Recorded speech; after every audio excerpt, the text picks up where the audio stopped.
Thank you very much. Appreciate the confidence the committee has put in me once again, and good evening. So, in that case, we need to move to the election of the vice chair, and so I'd like to seek nominations, please, for that position. David. Thank you, Chair. I'd like to nominate Councillor Simon Bull. Thank you. Thank you. And do I have a seconder for that? I'd like to second that. Thank you, Brian. Are there any other nominations in the room? In that case, congratulations, Simon. And welcome you as our ongoing vice chair. Right. In that case, we are moving to declarations of interest. Does any committee member have any declarations of interest that are relevant to the items this evening? Nothing. Thank you very much. And so the next port of call is our minutes. And I would like to know if anybody has any amendments or questions pertaining to the minutes of the last meeting. We accept them as an accurate record. Thank you very much. There is assent in the room. Thank you. And the action sheet. Sorry, because I had to move seats. I haven't got my computer up and running. If you would just give me 1 second. So there are some items on the action sheet that are highlighted, and with your consent as a committee, they are for removal on the basis that they have been completed. Is everyone okay with doing that? Thank you. And there are a couple of items, believe it's items 49 and 50, that we are still waiting for something on, and indeed we are waiting for a little bit more information from officers on those items, and so we can take that, we will continue as it were to take that outside the committee, and we'll deal with that by email as appropriate, or bring it back to the committee as appropriate. Is everyone okay with that approach? Thank you very much. Marvellous. Right. And that takes us, I believe, to item 7 on the agenda, which is public issues. Sinead, do we have any public issues or questions? No, we haven't received any public issues today, Chair. Right, thank you. In that case, gosh, we're speeding along. Over to our wonderful Member of the Youth Parliament for their update, please. Elliot, over to you. Thank you, Chair, and congratulations on re-election. So I'm here on my own today, so I'm also going to speak on behalf of the other members, so Ryan, Ruth and Lily. So Ryan's had a lot of progress with his his idea with the kind of rugby and the knife crime there for kind of awareness. So we've had a lot of interest, and from people like the Police and Crime Commissioner, and there's just been a huge amount of interest. It's been completely overwhelming. But we're currently looking at possibly moving the dates, as we've dropped down from 3 to 2 schools, with the feedback mainly being that the dates aren't ideal. So we are waiting, and on Monday we should know kind of finally about the number of schools, but we will keep you all updated on whether we end up moving the dates. On the mental health campaign, so we've had some quite big moves there as well. So we've had some brilliant responses to our survey that went out about how schools have provided for like students' mental health, and we've got a workshop on the 18th in which we're going to start kind of collating the kind of people's stories and stuff, and putting that together into a format that we're then going to be able to film the video that we're going to be sending out to schools. And we've also had the mental health in schools team who have confirmed that they can provide the kind of technical insight that we need, whether that be a green screen room, camera equipment, microphones, animation, all of that. For my personal main campaign around student finance, I've been in contact with AUB, and they've just released a brief to their kind of students. So I should be putting together a quite a good graphical design team, hopefully, to kind of get my leaflet around student finance and kind of how to manage your finances when going to university out soon. I was also recently elected to the Youth Parliament Votes at 16 committee. So I represent the entirety of the Southwest on this committee, and we will hopefully be kind of working with the government as they roll out Votes at 16 legislation. So yeah, that's quite positive. And so I've been working quite strongly at the moment on some of the kind of national stuff as we start to bring out this kind of new committee system coming out in the second year of my term as member of Youth Parliament. We also had some really good kind of during the celebration event at Arts University Bournemouth.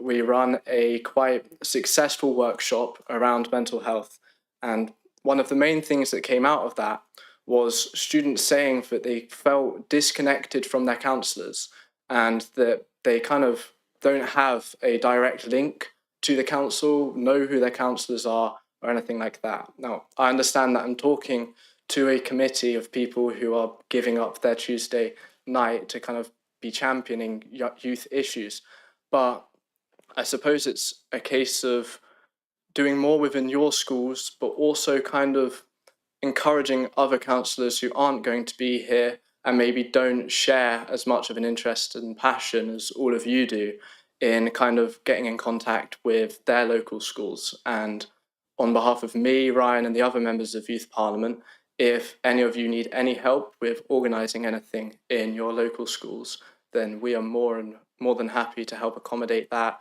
be there, help run it, or just really anything that you need to make sure that young people feel like they have a place in politics. Yeah, I think that's all. Thank you. I have to say that's a really good call to action, actually. So thank you very much for that and for the other information, and congratulations on your election to that committee, which is a really important piece of work that you can do there. Do I have any questions or comments for Emily? Thank you, Chair. Elliot, thank you so much for that overview. That was very, very helpful. And also congratulations for your membership on the committee. I was going to ask for your help with that call to action, because I completely agree with you. We need to rally our colleagues to do more in the schools and with the young people in their wards. I remember, I think it was about a year ago, we had a training session by some young people, and you might better help, Becky. And it was one of the best training sessions I've ever been to. It was led by young people. It was so engaging for counsellors, and so many of our colleagues came away so inspired and said what a great session it was.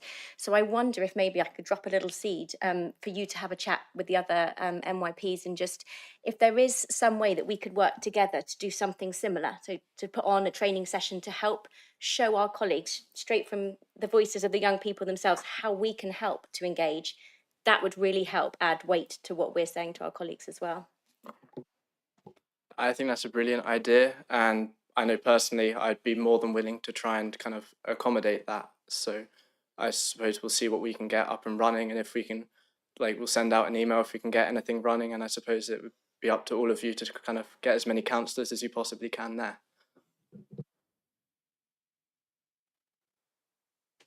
Peter.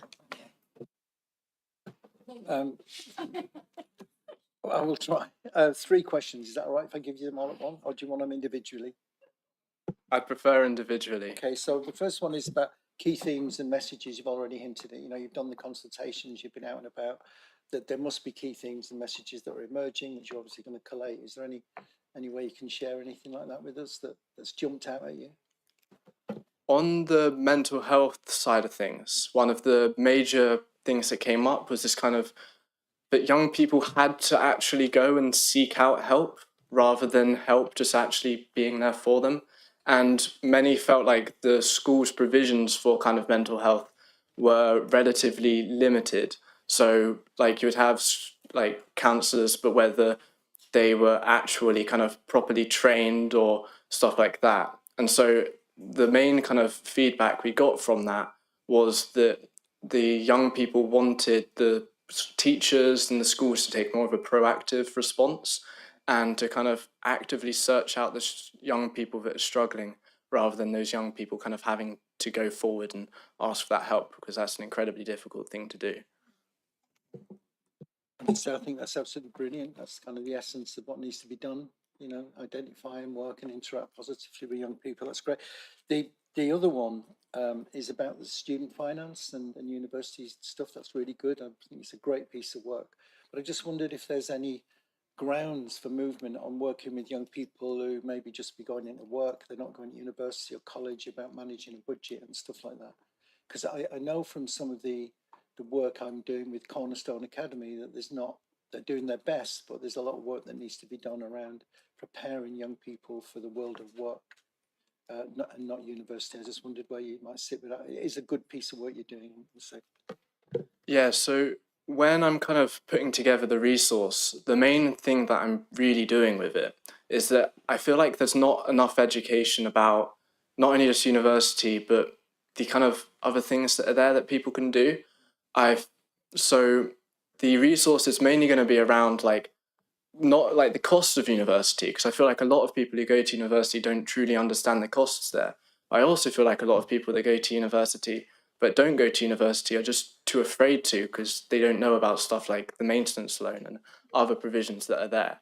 So rather than it being an advocacy piece for people to go to university, it's meant to kind of stimulate discussions right the way from year 7, because I feel like, and from my own personal experience, you kind of get to year 12, year 13, and suddenly people are like, you're going to go to university or not? And people are like, university. Because that's just what like their parents probably did and what the kind of norm is. And so we want to kind of stimulate these discussions right the way back into year 7, which is, it's going to be targeted from year 7 to year 11 students, about whether that is the right choice for them and what they can do if it's not. So there will definitely be some stuff in there about stuff like degree apprenticeships, but also getting into the wider world of work directly after school. I mean, that sounds an amazing piece of work. Really good. I'd be interested in the outcomes and stuff. And the last one is, yeah, do come and do some work with me in Hamworthy. I'm shoving down the work now with different schools to get engaged, and I would like your advice on that, and also maybe to you do some of the work, and I can then reap the reward of that, but I know that it is coming from the voice of young people, which would be great. Well, if you want to drop us an email, because if you drop it the MYP email, then all of us can access that. And so just whoever's going to have the most time on their hands, which is usually me, but whoever has the most time on their hands can go and get involved. And so if you have any questions or anything, like, I'm more than willing to help with that, definitely. Thank you very much. So it begins, you said. Thank you, Elliot. As long as we swerve child exploitation, then we're absolutely fine. You know, too much work there. Any other questions or comments? I mean, that was, I mean, yeah, wow. I could do the whole meeting just unpicking what you've just said, frankly, and going into all of that. I might well be in touch as well about doing some work around where I am. So thank you very much. Right, in that case, we should move on. We next have, so item 9 is a recommendation from portfolio holders, cabinet or council. In this case, we have a motion that went to full council, and part of that motion was for this committee to look at.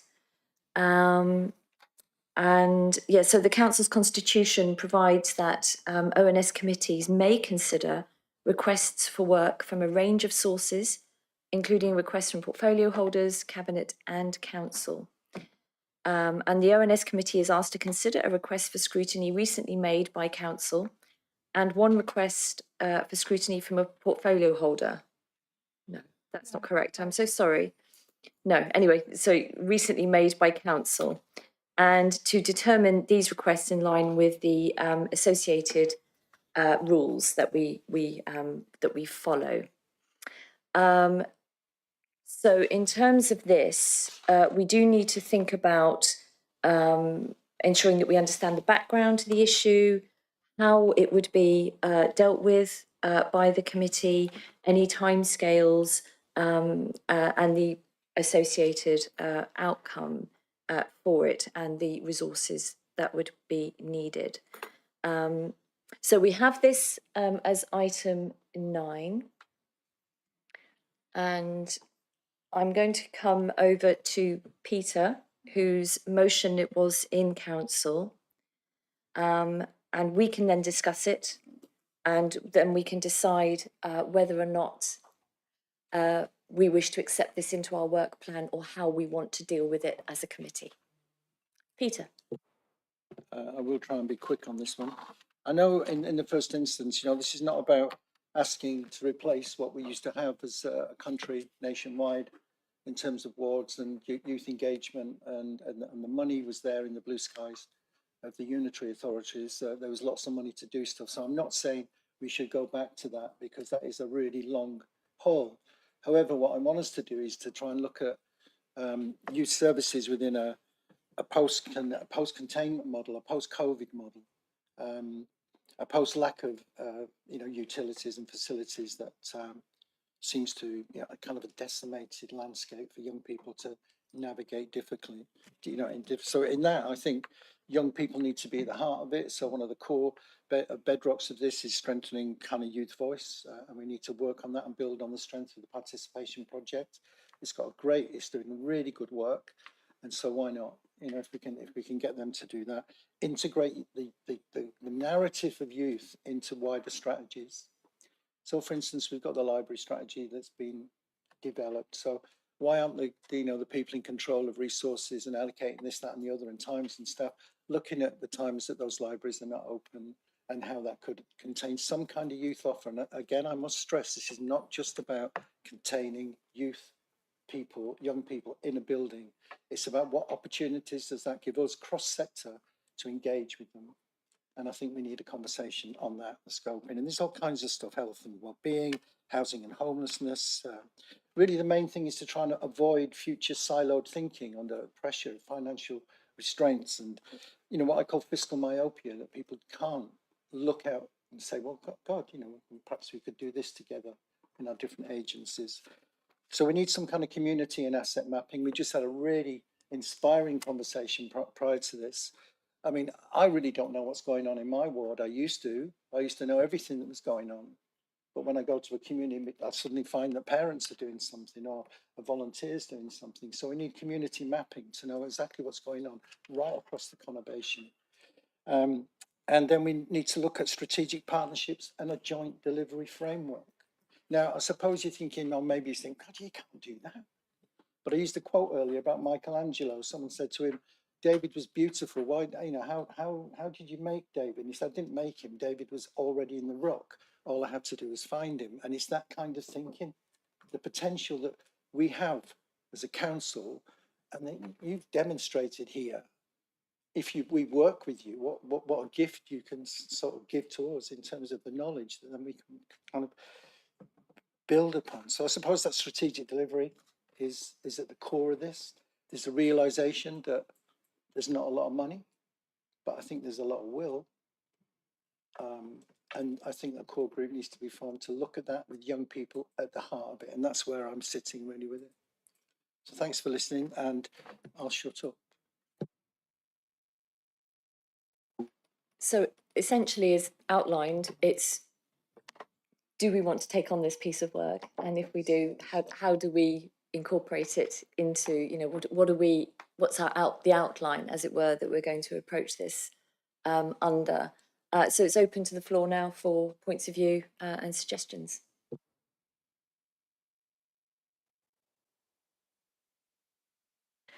I always look around just to make sure there's no one else who wants to go first. I love this, Peter. You know I do. And in full council, I stood up and said how much I agree with the vision and what you're doing and putting young voices at the heart and centre of everything we do. It's why I'm a councillor. I've said it loads of times, and it is, it impacts everything I do in this role.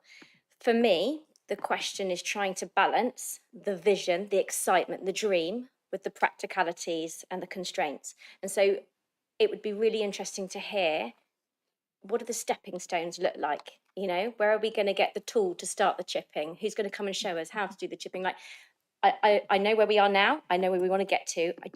How are we going to, what does that journey look like? Yeah.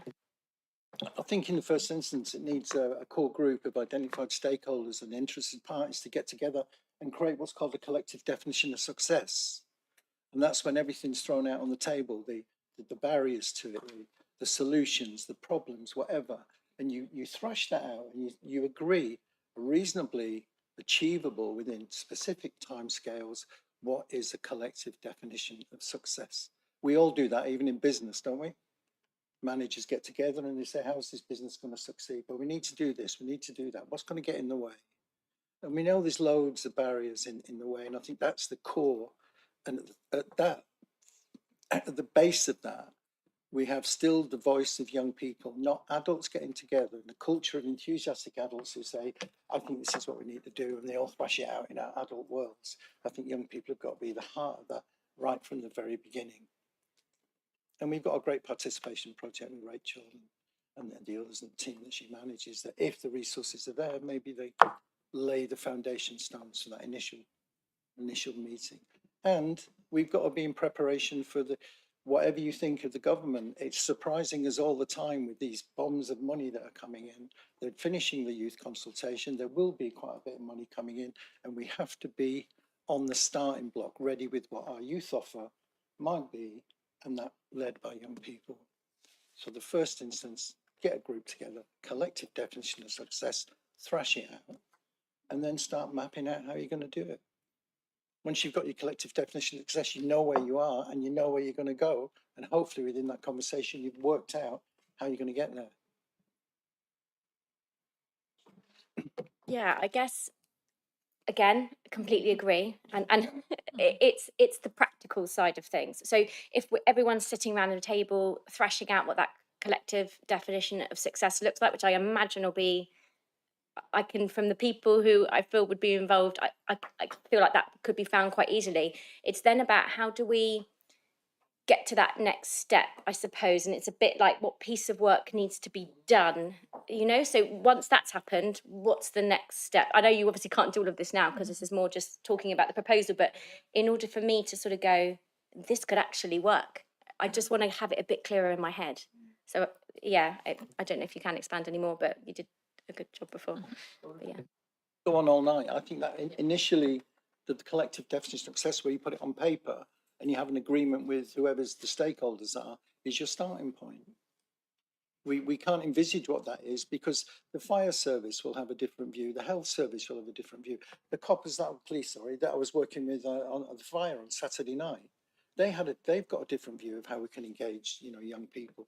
Young people have got a different view of what we should do, often in opposition to what we think they are. And I think we need to get that on paper and agreed, and that is the starting point. Then there will be obstacles to be overcome. Clarity is hard to seek when it's a landscape of ideas and imagination. The only limitation on it is our imagination, really, and the desire to be bold. So may I, are you done? Yeah. Okay, thank you. So in terms of literally what to do next, it does feel to me like we need some kind of options appraisal, some kind of options paper. I think probably I am looking at a paper to the committee. I'm going to kind of look at Kathy. Yeah, would you like to come in at this point? Yes, I think it's a good idea to consider and to shape something prior to, instead of waiting, be on the front foot. I would urge the committee to consider what's already there and what's already been done. So we've done some work. That's not to say that can't be reviewed and considered, but I suppose I would be saying, I don't think you're starting with a blank sheet of paper. There are things that are there that you could think about. And I think there's also, if you think about the Children and Young People Partnership Plan, there are elements from that plan that directly link into this work. And there's already key performance about green spaces, things like that. and that and children and young people are involved. So I suppose what I'm saying is I think there are things in the system that are already there that can help to drive your thinking or to engage and help your thinking. In which case, I think probably what the committee might need is almost like pointing to or it pulling into, and that could almost be, you know, the lion's share of the paper is this answers this. We have a framework from Peter, the 6 headings that he's given us, and of course I'm open within committee if anybody wants to add a 7th or an 8th, please go right ahead. We've got this. Who has got? Oh, I'm so sorry. Thank you. I'll come to. We've got this framework, and then we could see if we could perhaps marry those 2 things together, and then that would help us identify what gaps there are. But Lindsay wants to come in, so I will hand over. Thanks, Chair. Yeah, I just wanted to confirm that I think a good approach is to have a report into committee first of all to tell you how things are now and some of the historical context, and officers' assessment of areas that could be developed further and strengthened with this.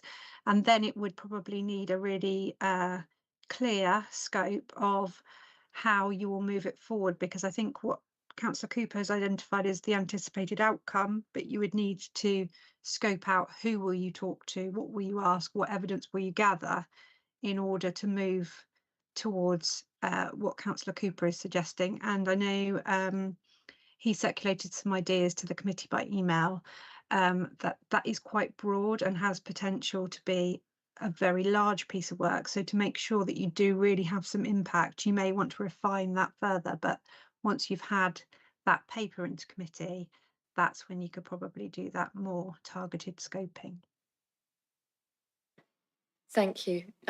Yes. So, is that something? Do we need to make a proposal for this, or can we just do it by assent, as it were, within the committee as to how we progress this? Oh, I'm so sorry, Elliot. Please speak. I also just want to kind of urge the committee before we go any further on this that I feel like if we're looking for an imaginative group of people that are going to be able to come up with ideas for youth engagement, that's not going to cost that much money. I feel like the number one group of people that are going to be able to do that is young people. But I also just kind of want to like put a word of warning out that it does become quite easy when you've got groups like Members of Youth Parliament and the Youth Forum to come to them about the kind of provisions that the council is giving. But I feel like that as Members of Youth Parliament and the Youth Forum, we're kind of a minority of people who are actually kind of taking up the council on what they've got. And I feel like that although we're talking about including young people, I feel like it also has to be young people who aren't already in the council and aren't already kind of taking the council up on the provisions that are available. And so I feel like as this goes further, then maybe there should be some kind of way drafted up that we will kind of get the outreach out there to the kind of groups of people that haven't previously been like reached and ask them what it is that they would want. Thank you. I have to say, well, I think we might need to harness the power of the individuals on this committee, perhaps, and their outreach into their communities. Would that be of assistance, do you think, Elliot? Yeah, definitely. And as I was saying earlier, probably the number one place that you could actually do this would be in schools. I mean, if you just went and held a surgery within schools in your constituency and was just like, what is it that you would want to see from provisions? I imagine you would get some really good results. And I don't believe that they would actually cost that much money. So, yeah.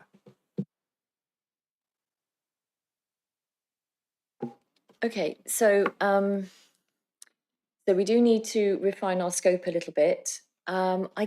I wonder if that could be done with perhaps a very small group of councillors from this committee, just to think about perhaps with Peter, how we refine that down, get that into an options paper, but also at the same time, we mobilise as a committee to engage actively with our schools. That feels like quite a lot to do. But am I reflecting what people are thinking?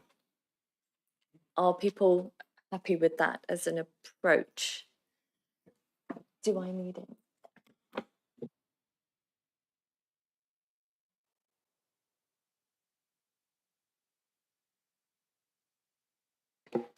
So as a first step, are we happy as a committee to take on the motion into our work plan?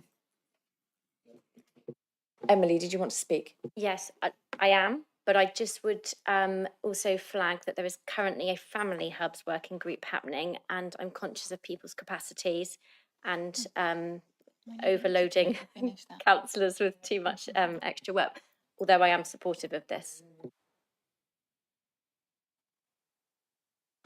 Kathy, over to you. I could completely agree. I'm proceeding with caution for that reason. And we'd be happy to supply some officer support who has some understanding or knowledge in what's happened already and what's there, okay, to help shape that. That would be very helpful. Thank you very much. And perhaps a little bit of engagement as well, support perhaps. Peter, over to you. Yeah, I take on about the workload and everything, but we can just work out a timescale. You know, the council have voted in a motion, we've seen it through, and I think we've got to follow that. We've got to follow that with in whatever way we can. And there's no reason why, if we do nothing, then we do nothing and the workload carries on. But if we decide to do something, we do it within the framework so it doesn't put too much pressure on. So we work out the family hub stuff, how long is that going to take, when start, stop and finish. And we will pick this up when we know that it's right and it will not be too much of a burden. And maybe wait for Kathy's and her team's report. And then we scrutinise that as a little group, whoever's interested. And then we propose the option. We haven't got to dive into the deep end. We've got to be methodical and we've got to work through.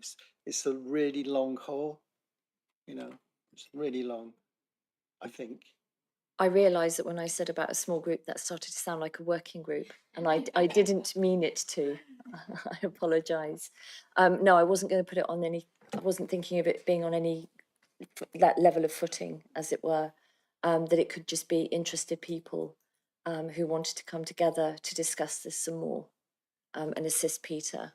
That's what I was thinking, but not a work stream that we would call a work group. If those people aren't available, then we'll have to rethink. But that's the...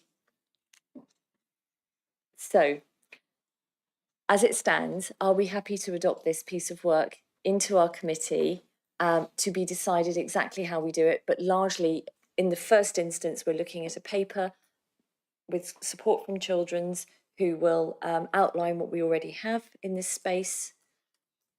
Hopefully some people can come together with Peter to try and narrow down the framework that he has given us. That will help inform what we do next with that level of information.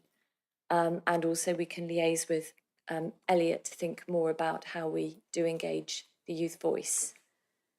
Does that sound like a way forward for now? Yes. Thank you. Could I just add to thank Lindsay for her support as ever, full of wisdom. Yes, thank you, Lindsay. Lindsay, does that satisfy in terms of resource? I think as a first step, the report into committee to set out what the provision is now, that's absolutely fine. And then obviously when it has been more scoped, we'll have to assess the level of resource that will be attached to it and timetable it against the other priorities within this committee and across the function. But I think that the first stage is absolutely fine. Thank you very much. And thank you, Kathy, for the offer of support there. Do we want to set timetables against it now, or would you need to go away and consider? I'd like to go away and consider before I volunteer officers. In that case, on that basis as well, are we all happy? Could I have an agreement or not? Thank you. Thank you very much. Peter, does that... I'm chuffed, yeah. That's really good. It's a start, isn't it? We aim to please. Otherwise, there's no point in doing motions, I think, if we don't follow them through in some way. Absolutely. Right. I'm so sorry, I had my mic open, I apologise. That brings us to item 10, on the agenda, which is our Youth Justice Service Plan. And I'd like to welcome David Webb. Is that David? Oh, good grief, I'm so sorry. Kathy, I'd like to welcome Kathy to introduce. No, David's not able to be here, and so another senior manager, Mark Hill, is here. Before Mark sets off on this report, I just wanted to obviously highlight this is obviously the Youth Justice Plan 25-26.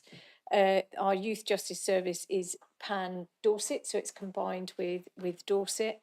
The Youth Justice Plan was agreed at the Youth Justice Board, Pan Dorset, and it also will be considered and scrutinised across in Dorset through their governance processes.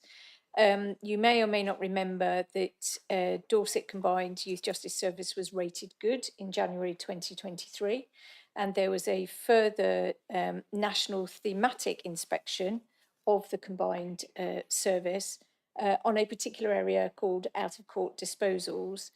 And there was some learning from that for us as a PAN Youth Justice Service, but it also gave opportunities for us to evidence some really unique and trailblazing work that our Youth Justice Service is doing. And some of that will be referenced in the findings and the lessons learned and highlighted as good practice in the national piece. So just giving that as a kind of overview of the service and the standard that we set. And I'll pass over to Mark. Cheers, Kathy. Cheers, Chair. So, as Kathy said, my name's Mark Hill. I'm Team Manager in the Youth Justice Service, covering BCP and the East Dorset area. I'm standing in today for David, as Kathy's kind of said. I can't pretend that I'll have the same level of knowledge as he does, but I'll aim to respond to questions as well as I can.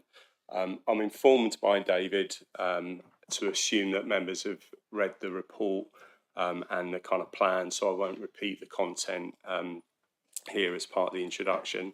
As Kathy said, it's a statutory requirement for us to produce a youth justice plan each year, and that needs to have approval from Cabinet and full council.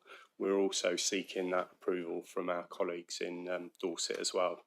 The National Youth Justice Board provide mandatory guidance that we have to follow about the content of plans, and that's about partnership arrangements, resources, performance in the year preceding, and our kind of priorities for the year ahead.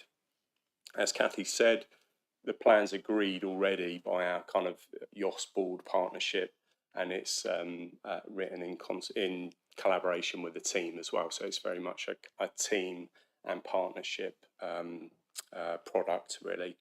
I'm aware that Councillor Carr-Brown has already raised some discrepancies in some of the kind of data at page 40. So we may come to that kind of in due course, but that's it from me in terms of introduction. More than happy to take any questions. Thank you very much, Mark. Apologies. And open to questions and comments from the committee. There's got to be some. Peter. I must say I was massively impressed by the extent and depth of the kind of report, and as always, my brain gets scrambled and things jump out. And you know, one of them was the notable kind of reduction in first entries into the justice system, and I'd like to know the roots of that if we could. I know this is a lot of extra work, but why we think that is. And then also kind of on the back of that it seems that the children in care or care experiences get you know, there's more of an issue for them. I kind of think what the note I made here, they're likely to reoffend, and I suppose that highlights maybe what the support mechanisms might be for those particular young people. And I know you're in the thick of it. It's really difficult work. I've worked with prisons in the past as a youth worker down in Cornwall. I know it's really tough. But that really interests me in terms of the youth voice and how we might improve that. I don't know. I just, yeah. I wouldn't want your job, but well done. Patronisingly so, he says, but that'd be quite. Okay, shall I respond to the reduction in first-time entrants? So I think that is a particularly positive piece of work, and as David's alluded to in the report, it's a significant reduction happened quite a few years ago, and I think why that is, there's a number of reasons. I think probably the biggest reason is the work that we've done with our police colleagues to give them absolute confidence that if a child is referred to our service, they're going to get a decent assessment and they're going to get an intervention that invariably is going to be effective. So what was happening 4 or 5 years ago, children were being given formal outcomes. So they were getting cautions or they were going to court in the expectation is that's what needed to happen to get the work. What we've got now with our police colleagues is confidence that they can refer children for a diversion redisposal. They're still going to get the same offer. So that's taken a while for police to join us on that journey and have the confidence. But I think that's essentially why we're at where we're at now. The second question around the over-representation of children in care it's not a BCP issue, it's not a Dorset issue, it's a national issue in terms of over-representation of children in care, in custody, in the adult estate, within probation services. David, as our head of services, got hold of it and is working hard with partners in children's services to two things that he alludes to in the justice plan. One is about ensuring that we're not doing the silo working that you referred to earlier, so that if there's one child, they're going to get one plan and it's going to be coherent. So that's part of the work that we're doing at the moment, and the team are currently doing an audit. We do an annual audit. Our audit this year is focusing on children in care for that specific reason. We want to know that our work's joined up. The second part of the work that we're trying to do around children in care is ensure that if there are early indicators that offending may be coming, that we don't wait. Again, your point earlier about having to meet a criteria or kind of the resources there, and if we can kind of use it earlier in target, then that kind of makes sense, really. So hopefully that reassures you.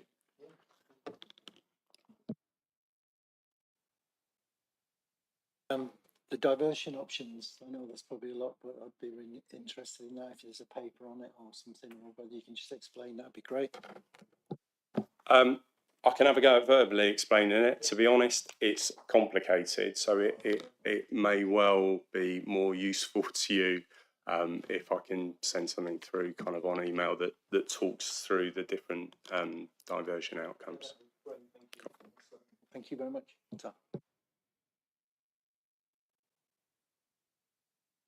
Emily. Thank you, Chair. Can I echo what Peter said about the detail in the report? It was I'm just blown away with how much effort has been gone to here to help us understand this experience. So thank you so much. I've got two main things I wanted to just sort of pick up on.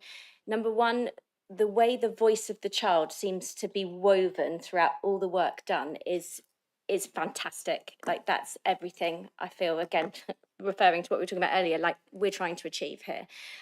Because to listen to the child, the young person, is how we will understand what they're going through and therefore put things in place to help. So that was amazing. And there was a piece in the report as well talking about how the communication, the verbal approach wasn't working. So there was the sort of illustration-based way to communicate that was sort of, using cues from the child who wasn't finding verbal communication, or young person, sorry, wasn't finding the verbal communication, easy. And so my first question is was that a unique situation? Or I'm hoping you're going to say no, that's something that, the people who work with these young people, that's, commonplace, that's what we do. We work to adapt to the method of communication that young person prefers. And the second thing, I just wanted to find out a little bit more about the Discover You project that was hosted or enabled by Upton Country Park, or done in association with, I'm not quite sure the terminology there, but that sounds fantastic. Again, you know, a real great way, like it says in the report, to build the child's skills, confidence and employability, you know. And I just wanted to know, are there other businesses? Are there other community projects that are being approached? I know it mentioned about a youth justice activities coordinator's been employed. That sounds fantastic. I'm guessing one of the key parts of that person's role will be to explore opportunities to do things like that. So that was my second question, just what's on the horizon when it comes to more activities and projects like that. Thank you. Okay, cheers, Emily. Voice of the Child. It's having speech and language therapists in the team has been an absolute game changer for us as a service. So the example that David's highlighted in the report was absolutely not a one-off. So pretty much every child who's referred to the service will be screened and assessed by our speech and language therapist, who will then provide a communication passport that is given to the workers to help them kind of ensure the best approach for that child. It's also shared with parents and obviously the child who that's useful in itself, and we'll also ensure that it's shared with schools where a child's attending, or other social workers or early help kind of colleagues. So I could give you hundreds of examples similar to that, absolutely not a one-off. The Discover You projects, thanks for those kind of comments. And again, it's a fantastic project. It's still continuing. We've expanded to 2 days kind of recently. So it's operating out of Upton on a Wednesday, Tuesday and a Wednesday at the moment. And it works best for children who the mainstream kind of offers in terms of apprenticeships or kind of university or college is too big a step. So it provides a really nurturing environment for those children to gain qualifications as they earn AQA awards and thrive where they haven't often thrived before. So I know David is working really hard to ensure that we got kind of funding to continue with that. And it links in well with our activities coordinator that you referred to as well. And absolutely, that's one individual, Pan Dorset, so she'll be stretched in terms of the sort of work that she can do. But her work is a main part of it is about obviously positive activities and sports and recreational opportunities, but it's also around kind of work experience and ensuring youngsters are work or training kind of ready. I just wanted to absolutely echo what people have said so far. I think it's a really detailed report. I love, you can really kind of feel the young people behind it almost, and their involvement in it. The poem really resonated, I can tell you. I think it's a fabulous poem. And it's great that the speech and language therapy side of things is so developed. I just wondered, kind of in a similar vein, what is the mental health support? Is there any kind of like fast track into CAMS for any of these young people? How do we support them from that point of view, please? So embedded in the team is a health team that's made up of 0.8 clinical psychologists. So we're really well kind of resourced there. And we've also got 4 mental health nurses, not all full-time. I think it's 2.8 full-time kind of equivalent nurses. So the youngsters in the team, again, there's opportunities to ensure that they're screened and assessed for their emotional mental health needs very, very quickly. You're not getting into waiting lists or anything like that. So youngsters, even on out-of-court disposals that are short, up to a maximum of 16 weeks, there's still the opportunity that they'll see a psychiatric nurse for assessment during that kind of time. So I think the health offer, again, is a real strength of the team.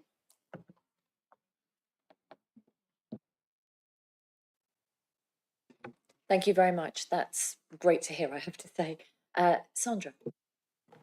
Thank you, Chair. Mark, how's it going with funding? Because it says about lottery funding in 24-25.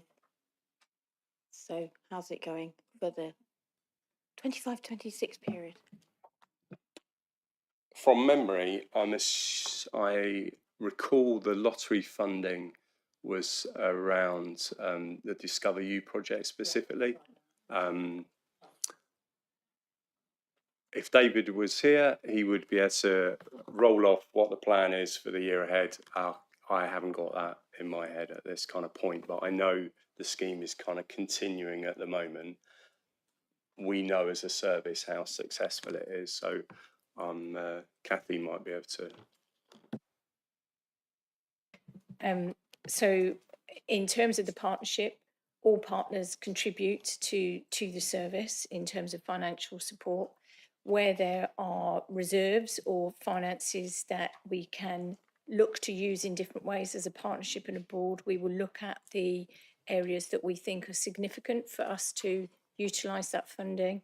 And so we work very closely with the service and as a board to identify, to deliver specifically around some of those challenges that we have with young people. So, and I know, as Mark says, David will be working very hard in terms of delivering and ensuring that that programme runs again, and we'll come back to the board to support that.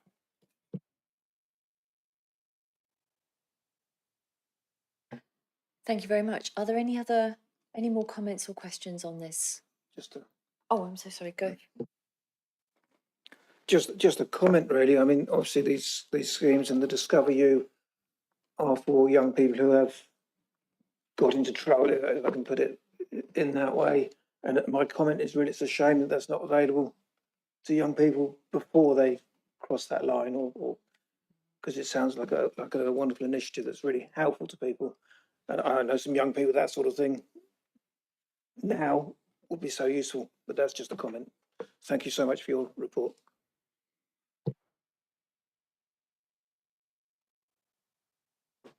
David, over to you. Thank you, Chair. And just, again, fantastic report. Really informative, so much detail in there, but again, it plays back to that narrative around the importance, because it covers, children that have been excluded from school, in care, the SEND journey for our young people. It's all consistent with all the things we've always looked at, and that these intervention points are so important before we get here, and all these high risk areas for our young people. So yeah, just a reaffirmation of kind of all the great stuff that this reporting covers. And to your point, Simon, it's just all these high risk areas for our young people, these really clear intervention points that we can identify before we get to that position. But no, thank you so much. Really engaging, really informative. Thank you. Yeah, it does highlight, doesn't it, the incredibly important factor that permanent exclusion is in the lives of children. And yeah, all efforts to try to reduce those numbers, please. One thing that did occur to me is this could really use a data dashboard. This just felt like a thing that needed a data dashboard to me. I don't know if that's, I think that could be something. I know this is something that David's very keen on. I know he's spoken to similar YJS managers regionally about their use of dashboards and stuff. So that's certainly something that he's keen on developing. Yes, in terms of the annual report, it's very prescribed in terms of how we, and so that isn't included from nationally, but it's something that sits behind that I know we talk about. And just to reassure, there is a lot of conversation in the board around how we get in front of the young people, what's the profile of young people and the support needed prior to them coming into this service. And I would say youth justice service from historically used to be not a preventative service, but I think there's been a lot of work to move that back and very much in that vein. and then a lot of work that's needed to be done from our children's social care and our education, because everybody has a part to play in that preventative understanding and approach. Thank you very much. So we are asked as a committee to endorse this plan so that it can be that can go to cabinet and then onto full council. So I am looking around the room, looking for assent that we do endorse this plan. Yeah. Thank you very much. Excellent. Thank you, Mark. Right, so moving on, we now have, I'm going to invite Kelly, and I think we also have Kieran online. We have the housing for care experienced young people. And I think do we have Shan as well? We have many, so while they take their position, this is a report that was asked for some time ago, but we've now got it. And if I could ask you perhaps to introduce yourselves, then people online will know who you are. Thank you. So my name is Kelly Dean and I'm Director of Housing and Public Protection. My name is Jo Friend. I'm the Principal Housing Options Manager. Part of that includes the Care Experience Young People's Housing team. I'm Sian Searle. I'm the Head of Service for Children in Care and Care Experienced Young People. Thank you very much. So who's going to kick off between you? It's going to be me. We also have colleagues here, Tracy Kybert and Sarah Langdale to support us. And hopefully the fact that there's so many of us reflects what a great team effort. And of course we can't forget Juliet either. You're involved in this, you know. It's a big topic and a big subject. And I do apologise that well, I want to start with two apologies, which is never a good way to start, is it? But certainly apologies for the length of time that it's taken for the report to come to you guys. But really, I'm absolutely mortified that there is an appendix in the report that is referred to and then not included, and it's the one about it that outlines the experience of young people. Absolutely shockingly bad. I do apologise, and we'll make sure that that's circulated. Just to pick out the sort of key points in the report, we've tried to cover off in one report what is an incredibly complex set of arrangements around housing for care experienced young people. And really the ask was around making sure that we were setting out information around the quality of the provision and also the housing options available. So there are a number of different ways that we either commission accommodation or provide accommodation ourselves. And that the accommodation will typically be either on-site or with visiting, with on-site support or with visiting support. And that ranges from shared houses, joint living properties, self-contained accommodation or clustered self-contained accommodation. And then of course, private and social rented housing are really important parts of the long-term solutions. And the landlord might be the council or a housing association or a private sector housing provider or specialist providers. There are a range of different accommodation options, and that means that there are a range of different ways that the quality of those properties and the regulation of the quality of them, either through, in some cases, legislation, or in some cases where they're commissioned through our own arrangements around ensuring that we have quality. There's an awful lot wrapped around making sure that that we have good quality accommodation that is fit for purpose, and that we take on board the views of young people and the experiences of young people who have lived in that accommodation and what works and what doesn't. And it's always something that we're learning. It's always a learning position, I would say.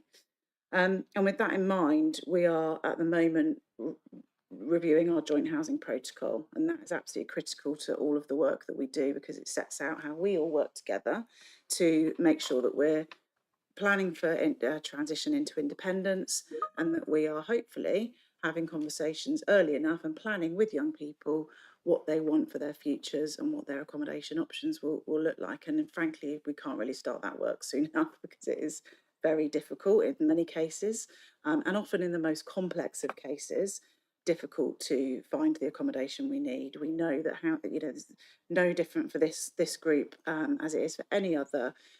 We have really significant challenges in terms of meeting housing demand because there just isn't the supply. So the housing protocol is really important in setting out how we work with our young people, and we've acknowledged that that's something that needs review. It's been a little while since it's been put in place. There are areas where it works well, and there are areas that need to be improved. So that's absolutely key, and hopefully you can see that reflected in the report in terms of the current issues, challenges, and opportunities section.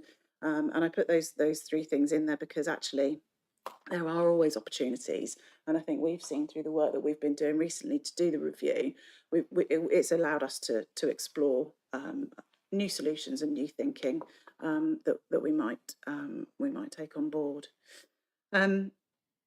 So just to mention the Youth Homelessness Board, and it's not just because I've met Prince William that I mention this, but the Royal Foundation are working with us. Councillor Carl-Brown is shaking her head at me.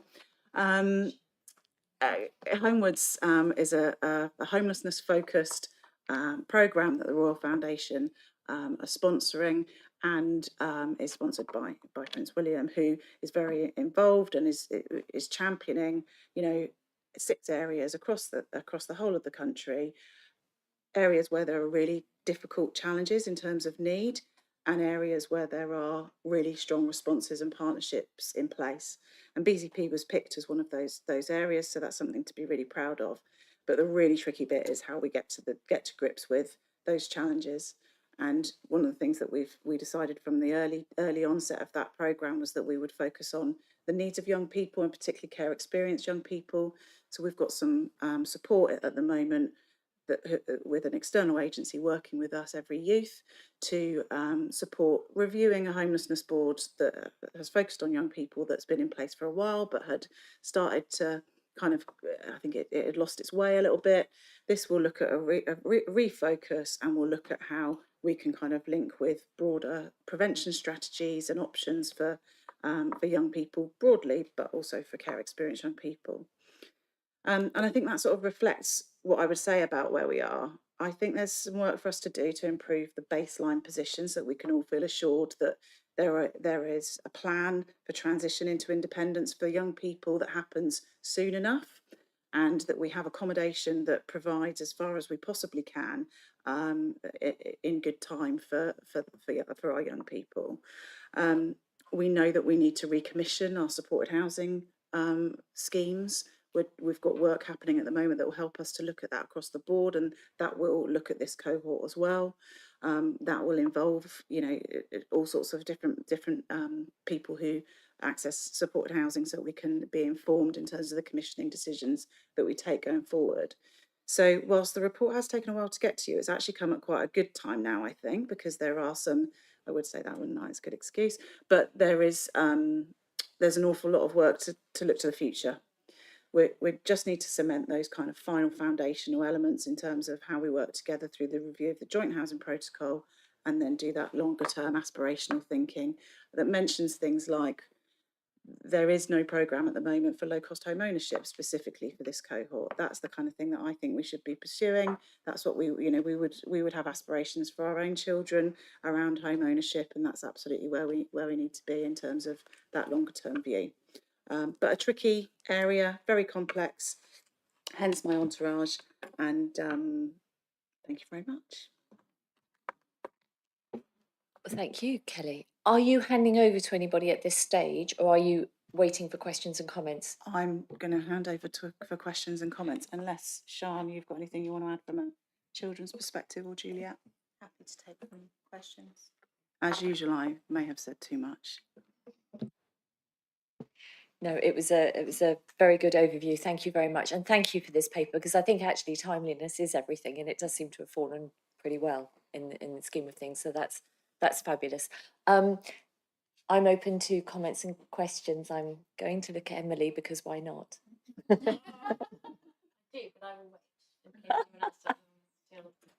Well, I'm going to start then, and I'm just going to ask, you know, the very, very straightforward, ooh, she says, throwing her piece of paper around, the straightforward question of, from a quality point of view at the moment, because I know that the protocol is sitting there, and that's something that we can get into, but from a quality point of view, are we providing homes that we would be happy for our children to live in? That, you know, in the scheme of things, and I know that there's a range. I know some of it's private rented sector, social housing. We have the whole gamut of housing there because everyone's an individual. But, you know, kind of in our heart of hearts, are we happy that we are providing homes that we would be happy for our own children to live in?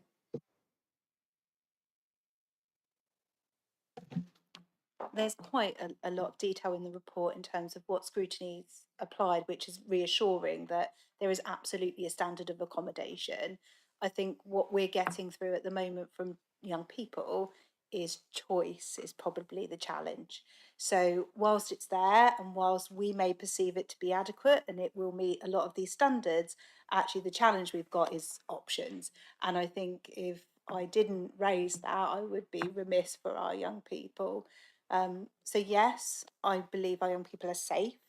Yes, I think it meets the standards that it needs to, but does it meet an expectation of choice? Probably not at this point. And there are a lot of irons in the fire in terms of trying to find some solutions to that. Just to add to that, you know, this is an area that Ofsted were concerned about back in 2021, and an area that has been a key, specifically the issues around accommodation standards.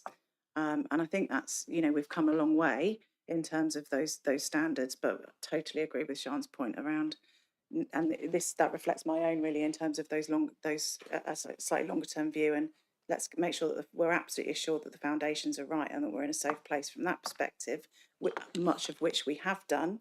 We just need to finesse those final kind of points in terms of the demands of how this works in very, very challenged services that these guys work in every day. And part of that is absolutely about making sure that there's choice. Sorry, I would also add that we recently had a visit from HAST for our SHAP accommodation, which is the self-contained housing first models and the shared accommodation. And they gave us really positive feedback. They spoke to the young people and got feedback from them. And they gave us really positive feedback about the quality of the accommodation, the standard and the furniture and provisions that were sort of given there. So just thought I'd add that bit of positive that we've had. Thank you very much. It does seem we've majorly come on from that inspection in 2021. I'm going to go to Elliot, thank you, and then David. I've got two questions, if that's okay. I'll ask the first one and then you can respond, and I'll ask the second. So recently I spoke with actually a young person who was turning 18 in the foster system. And the kind of number one thing that I got from that conversation was just this complete air of them being petrified, because they had no idea what was going on. They had no idea what their accommodation was going to be like, how much of it they were going to have to pay, how the bills were going to work, or really any of it. And I seem to be one of the few people on this committee that's actually managed to see Appendix X, and I've realised for that's not like an isolated incident. It's kind of a general thing that these people feel.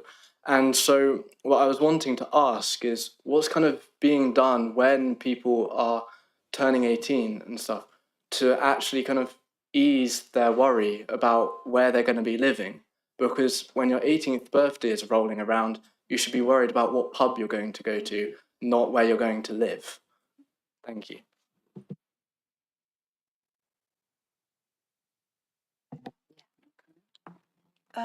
If it's okay, I'll start, but I think everyone's probably got some comment.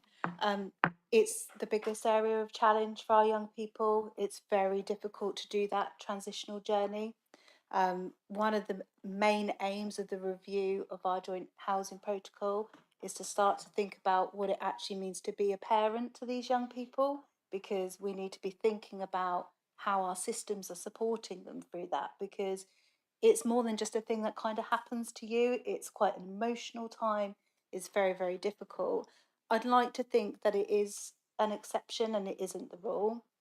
And I have spoken to a number of young people since I've been in post, and I believe that is the case.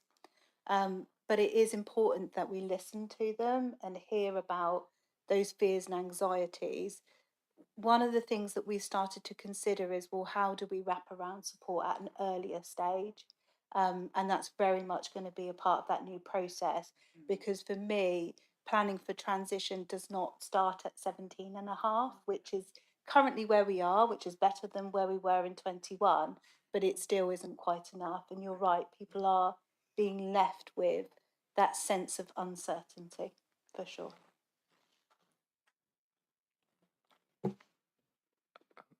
Elliot, I think there may be other people who would.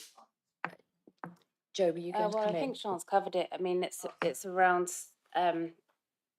improving that support early on and making sure we're getting those assessments done really early. So making sure they're done by 17, but 17 and a half is the absolute maximum. And we have come on from where we were, but yeah, you covered it. I do definitely, I can't even begin to understand how difficult it must be to kind of try and soothe that emotion, because it obviously is an incredibly emotional time. So thank you for the work that you have been doing. But my next question was going to be kind of, because obviously until 25, I believe it is, they're kind of on crutches in a way when they're kind of moving away and becoming independent. But from what I've heard from the conversations that I've had, is a kind of lack of provisions in enabling them to actually be able to live on their own. So I've heard, and you can correct me if I'm wrong, that one of the main provisions there is a kind of booklet, and the kind of booklet is not sufficient in teaching people how they can actually like budgeting skills, handling rent. I heard about a case in which somebody didn't know that they had to pay 2 separate water bills.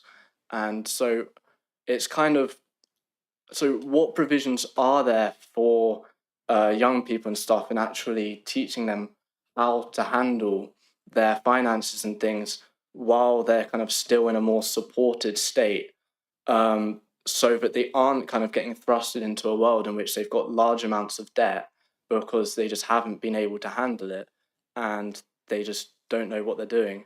Do you believe that is sufficient?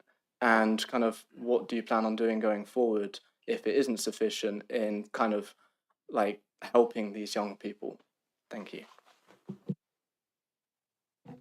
I think you're talking about AQA, which is the booklet, and the young people have raised the booklet to myself as well.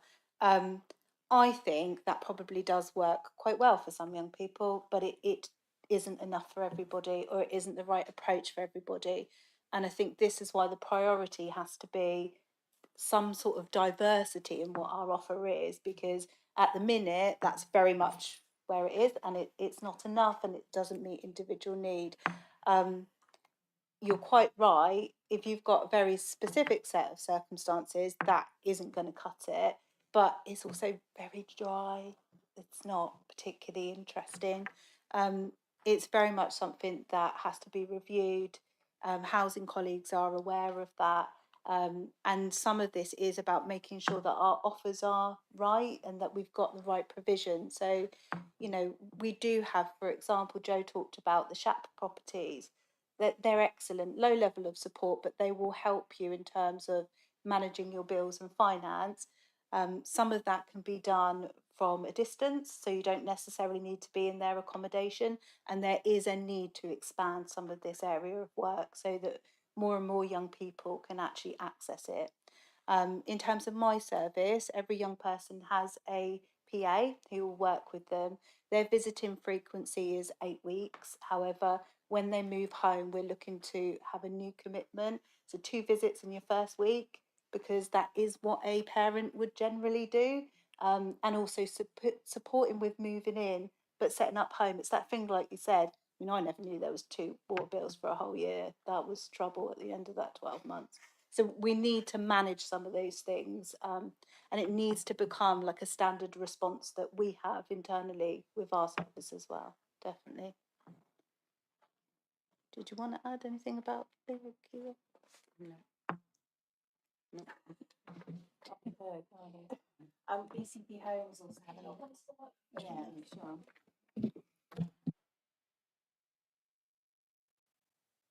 Thanks. I was just going to say that BCP Homes also have an offer for those care experience that are moving into our own housing stock. They have an enhanced support offer from housing officers when they first move in to initially, and the offer of budgeting and finance support to set them up and ensure that things don't go wrong, like not noticing water bills. And also, if they're accessing our rent deposit and moving on, we have our own support and inclusion team within housing options that will go out and support people up to, is it 12 months? It depends. It can be extended, but yeah, generally 12 months. Yeah, so that's in terms of the housing offer. Okay.